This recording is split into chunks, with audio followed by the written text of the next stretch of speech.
Hello everyone, welcome back. So in today's video, I'm going to show you how to add Robinhood chain to the Trust Wallet.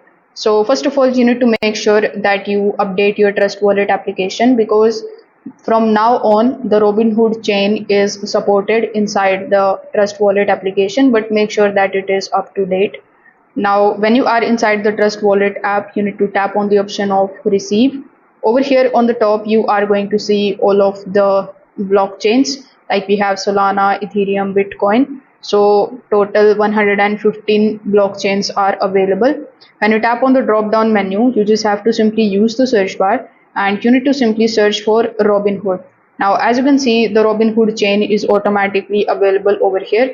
You don't need to do separately anything about it. So you can select the Robinhood chain and then it is going to show you all of the coins that you can basically receive on the Robinhood chain. So you can select, let's say, Ethereum, then you can scan this QR code and then you can basically receive Ethereum on the Robinhood chain inside your Trust Wallet application. So if this video helped you out, make sure that you like this video and subscribe to the channel. Thanks for watching.